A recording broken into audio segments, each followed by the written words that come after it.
اور میں اپنے آپ کو پاک صاف نہیں کہتا، کیونکہ نفس امارہ انسان کو برائی ہی سکھاتا رہتا ہے، مگر یہ کہ میرا پروردگار رحم فرمائے۔ بے شک میرا پروردگار بخشنے والا ہے، مہربان ہے۔ اور بادشاہ نے حکم دیا کہ اسے میرے پاس لاؤ، میں اسے اپنا مصاحب خاص بناؤں گا۔ پھر جب ان سے گفتگو کی تو کہا کہ آج سے تم ہمارے ہاں صاحب منزلت ہو اور صاحب اعتبار ہو۔ یوسف نے کہا مجھے زرعی پیداوار پر مقرر کر دیجئے، کیونکہ میں حفاظت بھی کر سکتا ہوں اور اس کام سے واقف بھی ہوں۔ اس طرح ہم نے یوسف کو ملک مصر میں جگہ دی اور وہ اس ملک میں جہاں چاہتے تھے رہتے تھے۔ ہم اپنی رحمت جس پر چاہتے ہیں کرتے ہیں اور نیکوکاروں کے اجر کو ضائع نہیں کرتے، اور جو لوگ ایمان لائے اور ڈرتے رہے ان کے لیے آخرت کا اجر بہت بہتر ہے۔ اور یوسف کے بھائی کنعان سے مصر میں غلہ خریدنے کے لیے آئے تو یوسف کے پاس گئے، تو یوسف نے ان کو پہچان لیا اور وہ ان کو نہ پہچان سکے۔ اور جب یوسف نے ان کے لیے ان کا سامان تیار کر دیا تو کہا کہ پھر آنا تو جو باپ کی طرف سے تمہارا ایک اور بھائی ہے اسے بھی میرے پاس لیتے آنا۔ کیا تم نہیں دیکھتے کہ میں ناب بھی پوری پوری دیتا ہوں اور مہمانداری بھی خوب کرتا ہوں؟ اب اگر تم اسے میرے پاس نہ لاؤ گے تو نہ تمہیں میرے ہاں سے غلہ ملے گا اور نہ تم میرے پاس ہی آ سکو گے۔ انہوں نے کہا کہ ہم اس کے بارے میں اس کے والد کو پھسلائیں گے اور ہم یہ کام کر کے رہیں گے۔ اور یوسف نے اپنے خدام سے کہا کہ ان کا سرمایہ یعنی غلے کی قیمت ان کے سامان میں رکھ دو۔ عجب نہیں کہ جب یہ اپنے اہل و عیال میں جائیں تو اسے پہچان لیں، اور عجب نہیں کہ یہ پھر یہاں آئے۔ بس جب وہ اپنے والد کے پاس واپس گئے تو کہنے لگے کہ ابا ہمارے لیے غلے کی بندش کر دی گئی ہے، تو ہمارے ساتھ ہمارے بھائی کو بھیج دیجئے تاکہ ہم پھر غلہ لائیں اور ہم اس کے نگہبان ہیں۔ یعقوب نے کہا کہ میں اس کے بارے میں تمہارا اعتبار نہیں کرتا، مگر ویسا ہی جیسا پہلے اس کے بھائی کے بارے میں کیا تھا، سو اللہ ہی بہتر نگہبان ہے اور وہ سب سے زیادہ رحم کرنے والا ہے۔ اور جب انہوں نے اپنا اسباب کھولا تو دیکھا کہ ان کا سرمایہ واپس کر دیا گیا ہے۔ کہنے لگے ابا ہمیں اور کیا چاہیے؟ دیکھیے یہ ہماری پونجی بھی ہمیں واپس کر دی گئی ہے، اور ہم اپنے اہل و عیال کے لیے پھر غلہ لائیں گے اور اپنے بھائی کی نگہبانی کریں گے، اور ایک بار شتر زیادہ لائیں گے کہ یہ غلہ جو ہم لائے ہیں تھوڑا ہے۔ یعقوب نے کہا کہ جب تک تم اللہ کا عہد نہ دو کہ اس کو میرے پاس صحیح و سالم لے آؤ گے، میں اسے ہرگز تمہارے ساتھ نہیں بھیجنے کا، مگر یہ کہ تم گھیر لیے جاؤ یعنی بے بس ہو جاؤ تو مجبوری ہے۔ پس جب انہوں نے والد کو اپنا قول دیا تو یعقوب نے کہا کہ جو قول و قرار ہم کر رہے ہیں اس کا اللہ ضامن ہے، اور فرمایا کہ اے میرے بیٹو ایک ہی دروازے سے داخل نہ ہونا بلکہ جدا جدا دروازوں سے داخل ہونا، اور میں اللہ کی تقدیر کو تو تم سے روک نہیں سکتا، بے شک حکم اللہ ہی کا ہے، میں اسی پر بھروسہ رکھتا ہوں اور اہل توکل کو اسی پر بھروسہ رکھنا چاہیے۔ اور جب وہ ان مقامات سے داخل ہوئے جہاں جہاں سے داخل ہونے کے لیے ان کے والد نے ان سے کہا تھا تو وہ تدبیر اللہ کے حکم کو ذرا بھی ٹال نہیں سکتی تھی۔ ہاں وہ یعقوب کے دل کی خواہش تھی جو انہوں نے پوری کی تھی، اور بے شک وہ صاحب علم تھے کیونکہ ہم نے ان کو علم سکھایا تھا، لیکن اکثر لوگ نہیں جانتے۔ اور جب وہ لوگ یوسف کے پاس پہنچے تو یوسف نے اپنے حقیقی بھائی کو اپنے پاس جگہ دی اور کہا کہ میں تمہارا بھائی ہوں، تو جو سلوک یہ ہمارے ساتھ کرتے رہے ہیں اس پر افسوس نہ کرنا۔ پھر جب ان کا اسباب تیار کر دیا تو اپنے بھائی کے تھیلے میں آپ خورا رکھ دیا۔ پھر جب وہ آبادی سے باہر نکل گئے تو ایک پکارنے والے نے آواز دی کہ قافلے والو تم تو چور ہو۔ وہ ان کی طرف متوجہ ہو کر کہنے لگے کہ تمہاری کیا چیز کھوئی گئی ہے؟ وہ بولے کہ بادشاہ کا کٹورا کھویا گیا ہے، اور جو شخص اس کو لے کے آئے اس کے لیے ایک بار شتر انعام، اور میں اس کا ضامن ہوں۔ وہ کہنے لگے کہ اللہ کی قسم تم کو معلوم ہے کہ ہم اس ملک میں اس لیے نہیں آئے کہ خرابی کریں اور نہ ہم چوری کیا کرتے ہیں۔ وہ بولے کہ اگر تم جھوٹے نکلے یعنی چوری ثابت ہوئی تو اس کی سزا کیا؟ انہوں نے کہا کہ اس کی سزا یہ کہ جس کے تھیلے میں وہ دستیاب ہو وہی اس کا بدل قرار دیا جائے، ہم ظالموں کو یہی سزا دیا کرتی ہیں۔ پھر یوسف نے اپنے بھائی کے تھیلے سے پہلے ان کے تھیلوں کو دیکھنا شروع کیا، پھر اپنے بھائی کے تھیلے میں سے اس کو نکال لیا۔ اس طرح ہم نے یوسف کے لیے تدبیر کی، ورنہ بادشاہ کے قانون کے مطابق وہ اپنے بھائی کو لے نہیں سکتے تھے مگر یہ کہ اللہ چاہے ہم جس کے چاہتے ہیں درجے بلند کرتے ہیں، اور ہر علم والے سے بڑھ کر ایک بڑا علم والا ہے۔ برادران یوسف نے کہا کہ اگر اس نے چوری کی ہو تو کچھ عجب نہیں کہ اس کے ایک بھائی نے بھی پہلے چوری کی تھی، مگر یوسف نے اس بات کو اپنے دل میں مخفی رکھا اور ان پر ظاہر نہ ہونے دیا، یعنی زیر لب کہا کہ تم بڑے برے ہو اور جو تم بیان کرتے ہو اللہ اسے خوب جانتا ہے۔ وہ کہنے لگے کہ اے عزیز، اس کے والد بہت بوڑھے ہیں اور اس سے بہت محبت رکھتے ہیں، تو اس کو چھوڑ دیجئے اور اس کی جگہ ہم میں سے کسی کو رکھ لیجئے، ہم دیکھتے ہیں کہ آپ احسان کرنے والے ہیں۔ یوسف نے کہا کہ اللہ پناہ میں رکھے کہ جس شخص کے پاس ہم نے اپنی چیز پائی ہے اس کے سوا کسی اور کو پکڑ لیں، ایسا کریں تو ہم بڑے بے انصاف ہیں۔ آخر جب وہ اس سے نا امید ہو گئے تو الگ ہو کر صلاح کرنے لگے۔ سب سے بڑے نے کہا، کیا تم نہیں جانتے کہ تمہارے والد نے تم سے اللہ کا عہد لیا ہے اور اس سے پہلے بھی تم یوسف کے بارے میں قصور کر چکے ہو؟ تو جب تک والد صاحب مجھے اجازت نہ دیں میں تو اس جگہ سے ہلنے کا نہیں، یا اللہ میرے لیے کوئی فیصلہ کرے، اور وہ سب سے بہتر فیصلہ کرنے والا ہے۔ تم سب والد صاحب کے پاس واپس جاؤ اور کہو کہ ابا، آپ کے صاحبزادے نے وہاں جا کر چوری کی، اور ہم نے تو اپنی دانست کے مطابق آپ سے اس کے لے آنے کا عہد کیا تھا، مگر ہم غیب کی باتوں کے جاننے اور یاد رکھنے والے تو نہیں تھے، اور جس بستی میں ہم ٹھہرے تھے وہاں سے، یعنی اہل مصر سے، اور جس قافلے میں آئے ہیں اس سے دریافت کر لیجئے، اور ہم اس بیان میں بالکل سچے ہیں۔ جب انہوں نے یہ بات یعقوب سے آ کر کہی تو انہوں نے کہا کہ حقیقت یوں نہیں ہے، بلکہ یہ بات تم نے اپنے دل سے بنا لی ہے، تو صبر ہی بہتر ہے۔ عجب نہیں کہ اللہ ان سب کو میرے پاس لے آئے، بے شک وہ علم والا ہے، حکمت والا ہے۔ اور ان کے پاس سے چلے گئے اور کہنے لگے کہ ہائے افسوس یوسف پر، ہائے افسوس، اور رنج و الم میں ان کی آنکھیں سفید ہو گئیں اور ان کا دل غم سے بھر رہا تھا۔ بیٹے کہنے لگے کہ واللہ آپ تو یوسف کو اسی طرح یاد ہی کرتے رہیں گے یہاں تک کہ آپ گھل جائیں گے یا جان ہی دے دیں گے۔ انہوں نے کہا کہ میں تو اپنے غم و اندوہ کا اظہار اللہ سے کرتا ہوں، اور اللہ کی طرف سے وہ باتیں جانتا ہوں جو تم نہیں جانتے۔ اے بیٹو، یوں کرو کہ ایک دفعہ پھر جاؤ اور یوسف اور اس کے بھائی کو تلاش کرو، اور اللہ کی رحمت سے نا امید نہ ہونا کہ اللہ کی رحمت سے تو کافر لوگ ہی نا امید ہوا کرتے ہیں۔ پھر جب وہ یوسف کے پاس گئے تو کہنے لگے کہ اے عزیز، ہمیں اور ہمارے اہل و عیال کو بڑی تکلیف ہو رہی ہے، اور ہم یہ تھوڑا سا سرمایہ لائے ہیں، آپ ہمیں اس کے عوض پورا غلہ دے دیجئے اور ہم پر خیرات کیجئے کہ اللہ خیرات کرنے والوں کو ثواب دیتا ہے۔ یوسف نے کہا، تمہیں معلوم ہے کہ جب تم نادانی میں پھنسے ہوئے تھے تو تم نے یوسف اور اس کے بھائی کے ساتھ کیا کیا تھا؟ وہ بولے، کیا واقعی تم ہی یوسف ہو؟ انہوں نے کہا، ہاں میں یوسف ہوں، اور بن یامین کی طرف اشارہ کر کے کہنے لگے، یہ میرا بھائی ہے، اللہ نے ہم پر بڑا احسان کیا ہے۔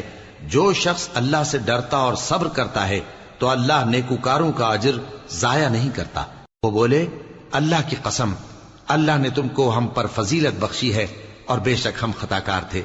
یوسف نے کہا کہ آج کے دن تم پر کوئی ملامت نہیں، اللہ تم کو معاف کرے، اور وہ سب سے بڑھ کر رحم کرنے والا ہے۔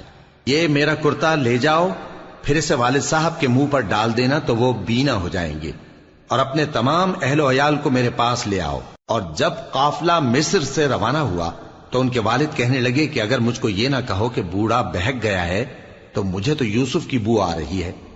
وہ بولے کہ واللہ آپ اسی قدیم غلطی میں مبتلا ہیں۔ مگر جب خوشخبری دینے والا آ پہنچا تو اس نے کرتا ان کے منہ پر ڈال دیا، سو وہ بینا ہو گئے، اور بیٹوں سے کہنے لگے، کیا میں نے تم سے نہیں کہا تھا کہ میں اللہ کی طرف سے وہ باتیں جانتا ہوں جو تم نہیں جانتے؟ بیٹوں نے کہا کہ ابا، ہمارے لیے ہمارے گناہ کی مغفرت مانگیے، بے شک ہم خطا کار تھے۔ فرمایا، میں اپنے پروردگار سے تمہارے لیے بخشش مانگوں گا، بے شک وہ بخشنے والا ہے، مہربان ہے۔ پھر جب یہ سب لوگ یوسف کے پاس پہنچے تو انہوں نے اپنے والدین کو اپنے پاس جگہ دی اور کہا، مصر میں داخل ہو جائیے، اللہ نے چاہا تو امن و امان سے رہیے گا۔ اور اپنے والدین کو تخت پر بٹھایا اور سب ان کے آگے سجدے میں گر پڑے۔ اور اس وقت یوسف نے کہا، ابا جان، یہ میرے اس خواب کی تعبیر ہے جو میں نے پہلے بچپن میں دیکھا تھا، میرے پروردگار نے اسے سچ کر دیا اور اس نے مجھ پر بہت سے احسان کیے ہیں کہ مجھ کو قید خانے سے نکالا، اور اس کے بعد کہ شیطان نے مجھ میں اور میرے بھائیوں میں فساد ڈال دیا تھا آپ کو گاؤں سے یہاں لایا۔ بے شک میرا پروردگار جو چاہتا ہے تدبیر سے کرتا ہے، وہ علم والا ہے، حکمت والا ہے۔ جب یہ سب باتیں ہو لیں تو یوسف نے اللہ سے دعا کی کہ اے میرے پروردگار، تو نے مجھ کو حکومت سے نوازا اور خوابوں کی تعبیر کا علم بخشا۔ اے آسمانوں اور زمین کے پیدا کرنے والے، تو ہی دنیا اور آخرت میں میرا کارساز ہے۔ تو مجھے دنیا سے اپنی اطاعت کی حالت میں اٹھائیو اور آخرت میں اپنے نیک بندوں میں داخل کیجو۔ اے پیغمبر، یہ اخبار غیب میں سے ہیں جو ہم تمہاری طرف بھیجتے ہیں۔ اور جب برادران یوسف نے اپنی بات پر اتفاق کیا تھا اور وہ فریب کر رہے تھے تو تم ان کے پاس تو نہ تھے، اور بہت سے آدمی گو تم کتنی خواہش کرو ایمان لانے والے نہیں ہیں، اور تم ان سے اس خیر خواہی کا کچھ صلہ بھی تو نہیں مانگتے۔ یہ قرآن اور کچھ نہیں تمام جہانوں کے لیے نصیحت ہے، اور آسمان و زمین میں بہت سی نشانیاں ہیں جن پر سے یہ گزرتے ہیں اور ان کو نظر انداز کر دیتے ہیں، اور یہ اکثر اللہ پر ایمان نہیں رکھتے مگر اس کے ساتھ شرک بھی کرتے ہیں۔ تو کیا یہ اس بات سے بے خوف ہیں کہ ان پر اللہ کا عذاب نازل ہو کر ان کو ڈھانپ لے، یا ان پر ناگہاں قیامت آ جائے اور انہیں خبر بھی نہ ہو؟ کہہ دو میرا رستہ تو یہ ہے، میں اللہ کی طرف بلاتا ہوں سمجھ بوجھ کر، میں بھی لوگوں کو اللہ کی طرف بلاتا ہوں اور میرے پیراؤ بھی، اور اللہ پاک ہے اور میں شرک کرنے والوں میں سے نہیں ہوں۔ اور ہم نے تم سے پہلے بستیوں کے رہنے والوں میں سے مرد ہی بھیجے تھے جن کی طرف ہم وہی بھیجتے تھے۔ کیا ان لوگوں نے ملک میں سیر و سیاحت نہیں کی کہ دیکھ لیتے کہ جو لوگ ان سے پہلے تھے ان کا انجام کیا ہوا؟ اور متقیوں کے لیے آخرت کا گھر بہت اچھا ہے، کیا تم سمجھتے نہیں؟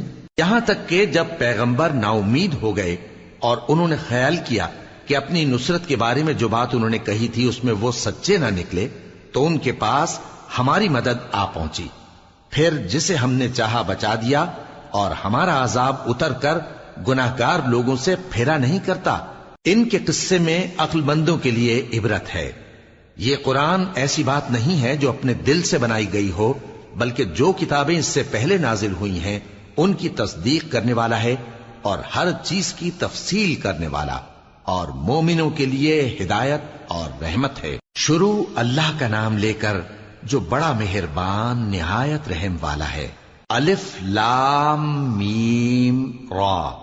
اے نبی، یہ کتاب الہی کی آیتیں ہیں، اور جو کچھ تمہارے پروردگار کی طرف سے تم پر نازل ہوا ہے حق ہے، لیکن اکثر لوگ ایمان نہیں لاتے۔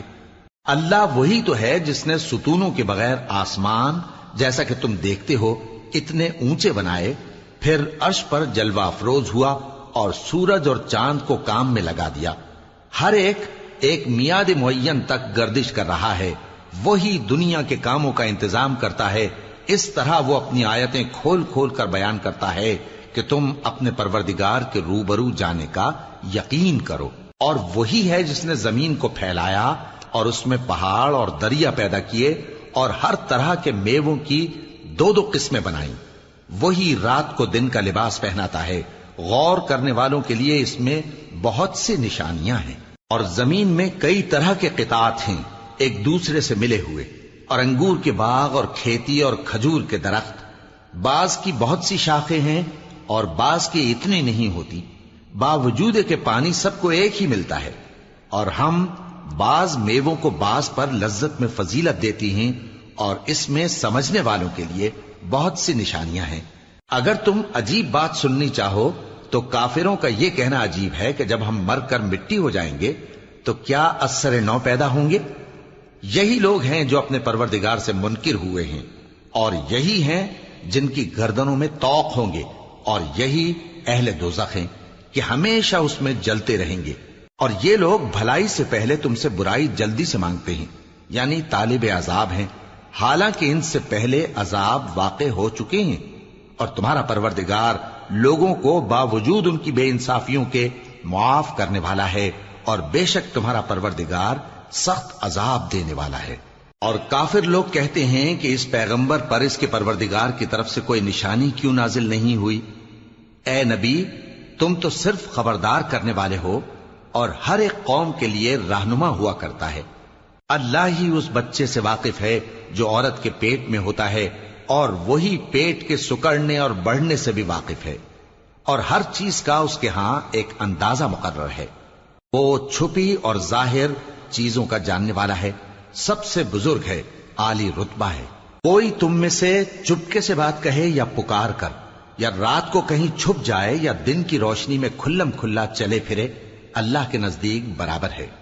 اس کے آگے اور پیچھے اللہ کے چوکیدار ہیں جو اللہ کے حکم سے اس کی نگرانی کرتے ہیں۔ اللہ اس نعمت کو جو کسی قوم کو حاصل ہے نہیں بدلتا جب تک کہ وہ اپنی حالت کو نہ بدلے، اور جب اللہ کسی قوم کے ساتھ برائی کا ارادہ کرتا ہے تو وہ پھر نہیں سکتی، اور اللہ کے سوا ان کا کوئی مددگار نہیں ہوتا۔ وہی تو ہے جو تم کو ڈرانے اور امید دلانے کے لیے بجلی دکھاتا اور بھاری بھاری بادل پیدا کرتا ہے، اور رعد اور فرشتے سب اس کے خوف سے اس کی تسبیح و تحمید کرتے رہتے ہیں۔ اور وہی بجلیاں بھیجتا ہے، پھر جس پر چاہتا ہے گرا بھی دیتا ہے، جبکہ وہ اللہ کے بارے میں جھگڑتے ہیں، اور وہ بڑی قوت والا ہے۔ کام کا پکارنا تو اسی کا ہے، اور جن کو یہ لوگ اس کے سوا پکارتے ہیں وہ ان کی پکار کو کسی طرح قبول نہیں کرتے، مگر اس شخص کی طرح جو اپنے دونوں ہاتھ پانی کی طرف پھیلا دے تاکہ دور ہی سے اس کے منہ تک آ پہنچے، حالانکہ وہ اس تک کبھی بھی نہیں آ سکتا۔ اور اسی طرح کافروں کی پکار بیکار ہے۔ اور جتنی مخلوقات آسمانوں اور زمین میں ہے، خوشی سے یا ناخوشی سے اللہ کے آگے سجدہ کرتی ہے، اور ان کے سائے بھی صبح و شام سجدے کرتے ہیں۔ ان سے پوچھو کہ آسمانوں اور زمین کا پروردگار کون ہے؟ تم ہی کہہ دو کہ اللہ۔ ان سے کہو کہ کیا تم نے اللہ کو چھوڑ کر ایسے لوگوں کو کارساز بنایا ہے جو خود اپنے نفع و نقصان کا بھی اختیار نہیں رکھتے؟ کہو کیا اندھا اور آنکھوں والا برابر ہیں، یا اندھیرا اور اجالا برابر ہو سکتا ہے؟ بھلا ان لوگوں نے جن کو اللہ کا شریک مقرر کیا ہے، کیا انہوں نے اللہ کسی مخلوقات پیدا کی ہے جس کے سبب ان کے لیے مخلوقات مشتبہ ہو گئی ہے؟ کہہ دو کہ اللہ ہی ہر چیز کا پیدا کرنے والا ہے، اور وہ یکتا ہے، بڑا زبردست ہے۔ اسی نے آسمان سے مے برسایا، پھر اس سے اپنے اپنے اندازے کے مطابق نالے بہ نکلے، پھر پانی پر پھولا ہوا جھاگ آ گیا۔ اور جس چیز کو زیور یا کوئی اور سامان بنانے کے لیے آگ میں تپاتے ہیں اس میں بھی ایسا ہی جھاگ ہوتا ہے۔ اس طرح اللہ حق و باطل کی مثال بیان فرماتا ہے۔ سو جھاگ تو سوکھ کر زائل ہو جاتا ہے، اور پانی جو لوگوں کو فائدہ پہنچاتا ہے وہ زمین میں ٹھہرا رہتا ہے۔ اس طرح اللہ صحیح اور غلط کی مثالیں بیان فرماتا ہے تاکہ تم سمجھو۔ جن لوگوں نے اللہ کے حکم کو قبول کیا ان کی حالت بہت بہتر ہوگی، اور جنہوں نے اس کو قبول نہ کیا، اگر روئے زمین کے سب خزانے ان کے اختیار میں ہوں تو وہ سب کے سب اور ان کے ساتھ اتنے ہی اور نجات کے بدلے میں صرف کر ڈالیں، مگر نجات کہاں؟ ایسے لوگوں کا حساب بھی برا ہوگا، اور ان کا ٹھکانہ بھی دوزخ ہے، اور وہ بری جگہ ہے۔ بھلا جو شخص یہ جانتا ہے کہ جو کچھ تمہارے پروردگار کی طرف سے تم پر نازل ہوا ہے حق ہے، وہ اس شخص کی طرح ہے جو اندھا ہے، اور سمجھتے تو وہی ہیں جو عقل مند ہیں، جو اللہ کے عہد کو پورا کرتے ہیں اور قول و قرار کو نہیں توڑتے، اور جن رشتوں کے جوڑے رکھنے کا اللہ نے حکم دیا ان کو جوڑے رکھتے، اور اپنے پروردگار سے ڈرتے رہتے اور برے حساب سے خوف رکھتے ہیں، اور جو اپنے پروردگار کی خوشنودی حاصل کرنے کے لیے مصائب پر صبر کرتے ہیں اور نماز پڑھتے ہیں، اور جو مال ہم نے ان کو دیا ہے اس میں سے پوشیدہ اور ظاہر خرچ کرتے ہیں، اور نیکی سے برائی کو دور کرتے ہیں۔ یہی لوگ ہیں جن کے لیے عاقبت کا گھر ہے، یعنی ہمیشہ رہنے کے باغات جن میں وہ داخل ہوں گے، اور ان کے باپ دادوں اور بیویوں اور اولاد میں سے جو نیکوکار ہوں گے وہ بھی بہشت میں جائیں گے، اور فرشتے بہشت کے ہر ایک دروازے سے ان کے پاس آئیں گے اور کہیں گے تم پر سلام ہو، یہ تمہاری ثابت قدمی کا بدلہ ہے، اور عاقبت کا گھر خوب گھر ہے۔ اور جو لوگ اللہ سے پختہ عہد کر کے اس کو توڑ ڈالتے اور جن رشتوں کے جوڑے رکھنے کا اللہ نے حکم دیا ہے ان کو قطع کر دیتے اور ملک میں فساد کرتے ہیں، ایسوں پر لعنت ہے اور ان کے لیے برا انجام ہے۔ اللہ جس کا چاہتا ہے رزق فراخ کر دیتا ہے اور جس کا چاہتا ہے تنگ کر دیتا ہے۔ اور کافر لوگ دنیا کی زندگی پر خوش ہو رہے ہیں، اور دنیا کی زندگی آخرت کے مقابلے میں بہت تھوڑا سامان ہے۔ اور کافر کہتے ہیں کہ اس پیغمبر پر اس کے پروردگار کی طرف سے کوئی نشانی کیوں نازل نہیں ہوئی؟ کہہ دو کہ اللہ جسے چاہتا ہے گمراہ کرتا ہے، اور جو اس کی طرف رجوع ہوتا ہے اس کو اپنی طرف کا رستہ دکھاتا ہے، یعنی ان کو جو ایمان لاتے اور جن کے دل اللہ کی یاد سے آرام پاتے ہیں ان کو۔ اور سن رکھو کہ اللہ کی یاد سے ہی دل آرام پاتے ہیں۔ جو لوگ ایمان لائے اور عمل نیک کیے ان کے لیے خوشحالی اور عمدہ ٹھکانہ ہے۔ جس طرح ہم پہلے پیغمبر بھیجتے رہے ہیں اسی طرح اے نبی ہم نے تم کو اس امت میں جس سے پہلے بہت سی امتیں گزر چکی ہیں بھیجا ہے، تاکہ تم ان کو وہ کتاب جو ہم نے تمہاری طرف بھیجی ہے پڑھ کر سنا دو۔ اور یہ لوگ رحمان کو نہیں مانتے۔ کہہ دو وہی تو میرا پروردگار ہے، اس کے سوا کوئی معبود نہیں، میں اسی پر بھروسہ رکھتا ہوں اور اسی کی طرف رجوع کرتا ہوں۔ اور اگر کوئی قرآن ایسا ہوتا کہ اس کی تاثیر سے پہاڑ چل پڑتے یا زمین پھٹ جاتی یا مردوں سے کلام کر سکتے تو کیا یہ لوگ ایمان لے آتے؟ بات یہ ہے کہ سب باتیں اللہ کے اختیار میں ہیں، تو کیا مومنوں کو اس سے اطمینان نہیں ہوا کہ اگر اللہ چاہتا تو سب لوگوں کو ہدایت کے رستے پر چلا دیتا؟ اور کافروں پر ہمیشہ ان کے اعمال کے بدلے آفت آتی رہے گی یا ان کے مکانات کے قریب نازل ہوتی رہے گی یہاں تک کہ اللہ کا وعدہ آ پہنچے۔ بے شک اللہ وعدہ خلاف نہیں کرتا۔ اور تم سے پہلے بھی رسولوں کے ساتھ تمسخر ہوتے رہے ہیں، تو میں نے کافروں کو مہلت دی، پھر میں نے ان کو پکڑ لیا، سو دیکھ لو کہ میرا عذاب کیسا رہا۔ تو کیا وہ جو ہر شخص کے اعمال کا نگراں و نگہبان ہے وہ بتوں کی طرح بے علم و بے خبر ہو سکتا ہے؟ اور ان لوگوں نے اللہ کے شریک مقرر کر رکھے ہیں، ان سے کہو کہ ذرا ان کے نام تو لو۔ کیا تم اسے ایسی چیزیں بتاتے ہو جو روئے زمین پر ہیں اور اسے معلوم نہیں؟ یا تم لوگ محض سطحی بات کی تقلید کرتے ہو؟ اصل یہ ہے کہ کافروں کو ان کے فریب خوبصورت معلوم ہوتے ہیں اور وہ ہدایت کے رستے سے روک لیے گئے ہیں، اور جسے اللہ گمراہ رہنے دے اسے کوئی ہدایت کرنے والا نہیں۔ ان کو دنیا کی زندگی میں بھی عذاب ہے اور آخرت کا عذاب تو بہت ہی سخت ہے، اور ان کو اللہ کے عذاب سے کوئی بھی بچانے والا نہیں۔ جس جنت کا پرہیزگاروں سے وعدہ کیا گیا ہے اس کی شان یہ ہے کہ اس کے نیچے نہریں بہہ رہی ہیں، اس کے پھل ہمیشہ باقی رہنے والے ہیں اور اس کے سائے بھی۔ یہ ان لوگوں کا انجام ہے جو متقی ہیں، اور کافروں کا انجام دوزخ ہے۔ اور جن لوگوں کو ہم نے کتاب دی ہے وہ اس کتاب سے جو تم پر نازل ہوئی ہے خوش ہوتی ہیں، اور بعض فرقے اس کی بعض باتیں نہیں بھی مانتے۔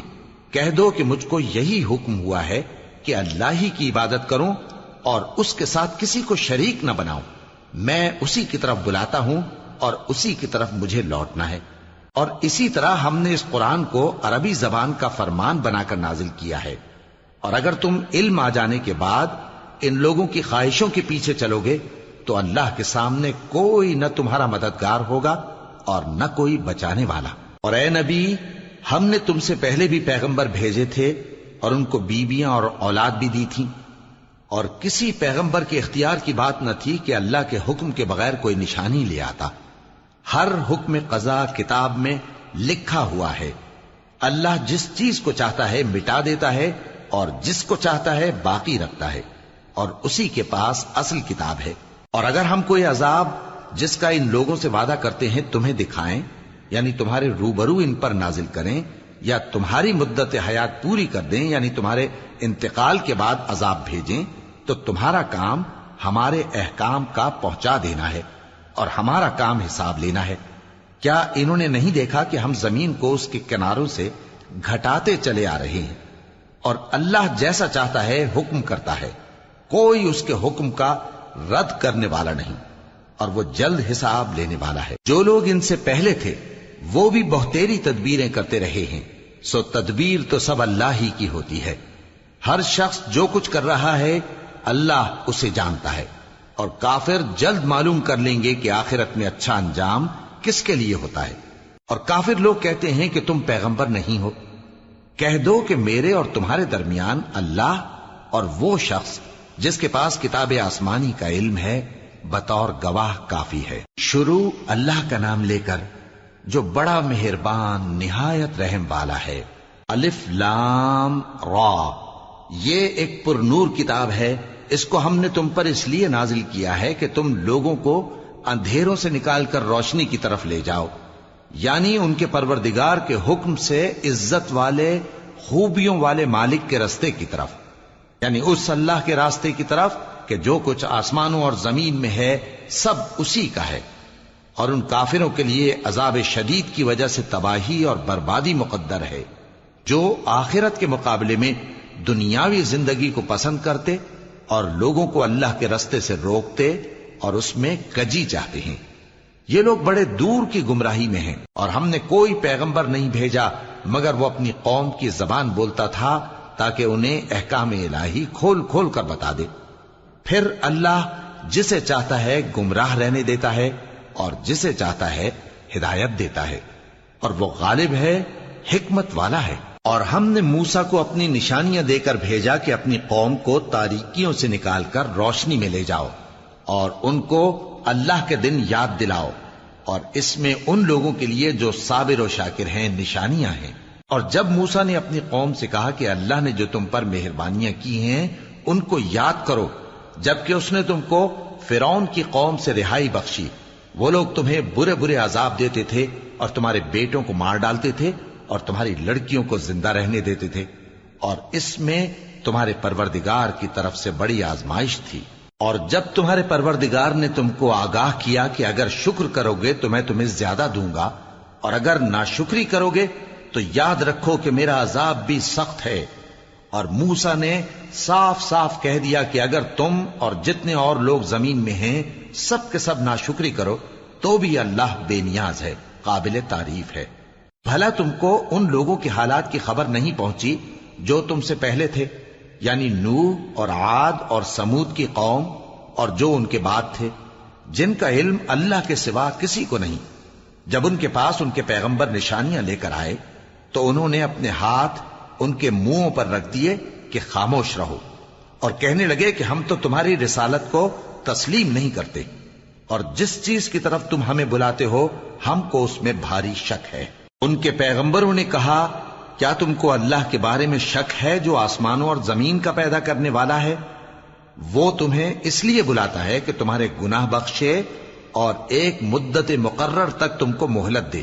وہ بولے کہ تم تو ہمارے ہی جیسے آدمی ہو، تمہارا یہ منشا ہے کہ جن چیزوں کو ہمارے بڑے پوجتے رہے ہیں ان کے پوجنے سے تم ہمیں روک دو، تو اچھا کوئی کھلی دلیل لاؤ، یعنی معجزہ دکھاؤ۔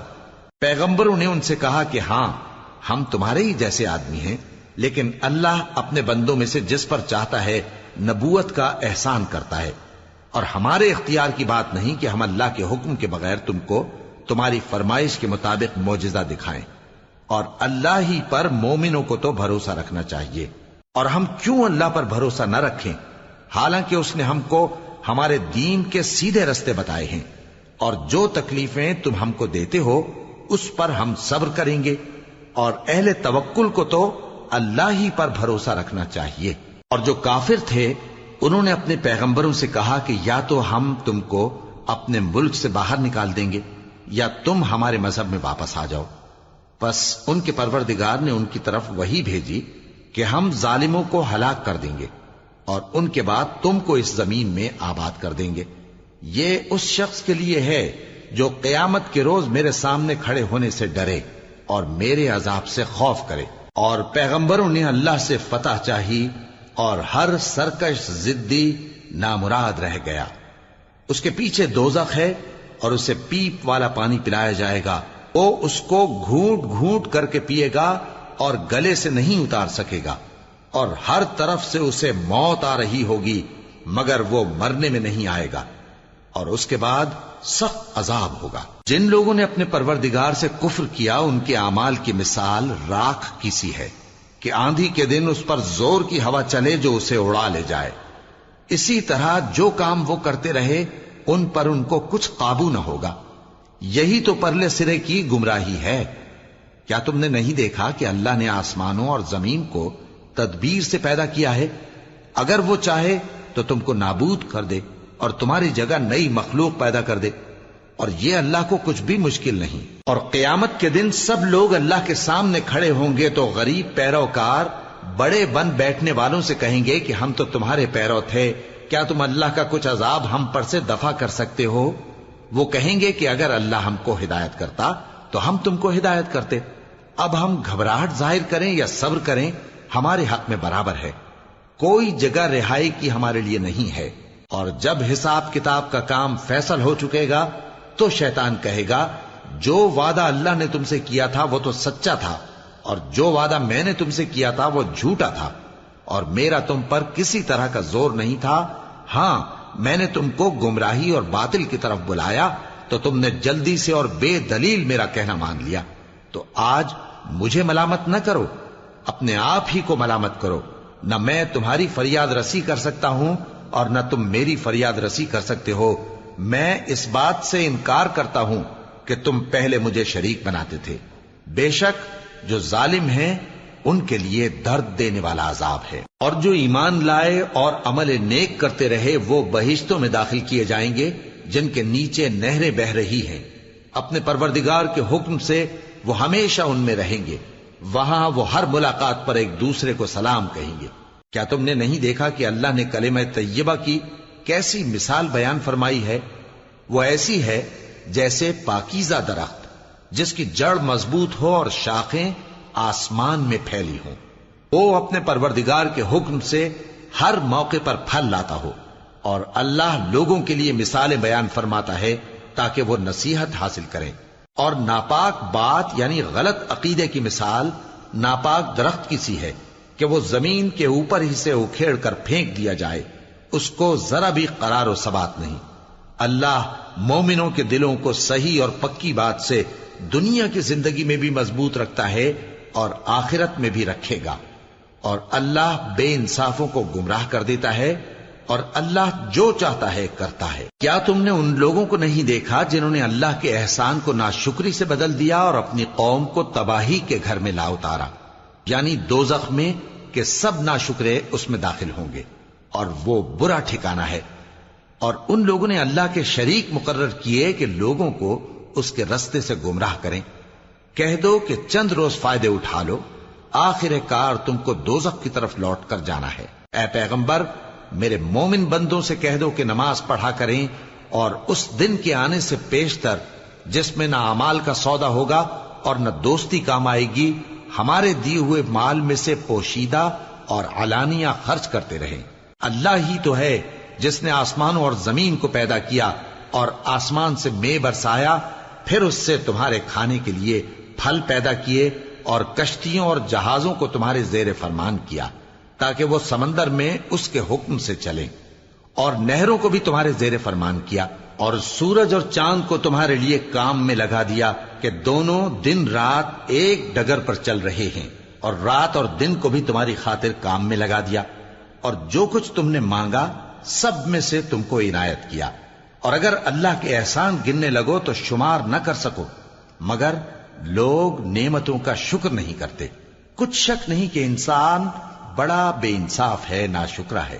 اور جب ابراہیم نے دعا کی کہ اے میرے پروردگار، اس شہر کو لوگوں کے لیے امن کی جگہ بنا دے، اور مجھے اور میری اولاد کو اس بات سے کہ بتوں کی پرستش کرنے لگیں بچائے رکھیو۔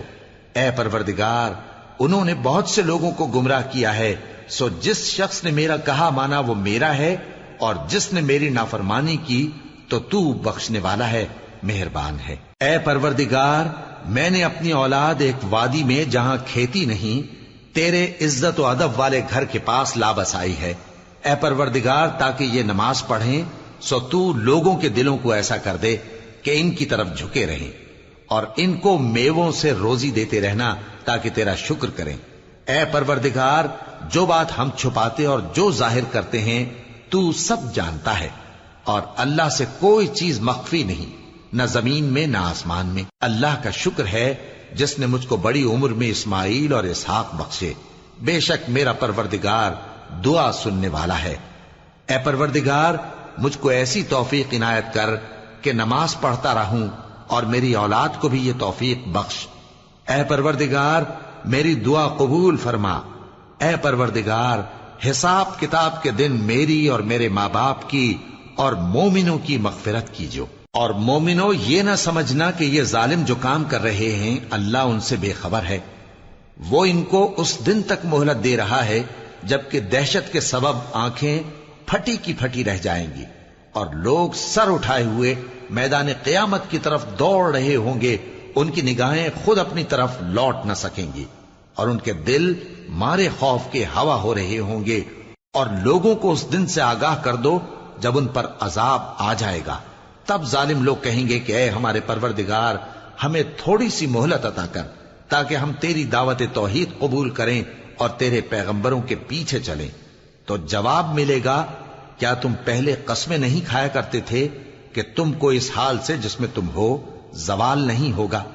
اور جو لوگ اپنے آپ پر ظلم کرتے تھے تم ان کے مکانوں میں رہتے تھے، اور تم پر ظاہر ہو چکا تھا کہ ہم نے ان لوگوں کے ساتھ کس طرح کا معاملہ کیا تھا، اور تمہارے سمجھانے کے لیے مثالیں بیان کر دی تھیں۔ اور انہوں نے بڑی بڑی تدبیریں کی، اور ان کی سب تدبیریں اللہ کے ہاں لکھی ہوئی ہیں۔ گو وہ تدبیریں ایسی غضب کی تھیں کہ ان سے پہاڑ بھی ٹل جائیں۔ تو ایسا خیال نہ کرنا کہ اللہ نے جو اپنے پیغمبروں سے وعدہ کیا ہے وہ اس کے خلاف کرے گا۔ بے شک اللہ زبردست ہے، بدلہ لینے والا ہے۔ جس دن یہ زمین دوسری ہی زمین بنا دی جائے گی اور آسمان بھی بدل دیے جائیں گے اور سب لوگ اللہ کے سامنے نکل کھڑے ہوں گے، جو یکتا ہے بڑا زبردست ہے۔ اور اس دن تم گناہگاروں کو دیکھو گے کہ زنجیروں میں جکڑے ہوئے ہیں، ان کے کرتے تارکول کے ہوں گے اور ان کے چہروں کو آگ لپٹ رہی ہوگی، یہ اس لیے کہ اللہ ہر شخص کو اس کے اعمال کا بدلہ دے۔ بے شک اللہ جلد حساب لینے والا ہے۔ یہ قرآن لوگوں کے نام اللہ کا پیغام ہے تاکہ ان کو اس سے ڈرایا جائے اور تاکہ وہ جان لیں کہ وہی اکیلا معبود ہے، اور تاکہ اہل عقل نصیحت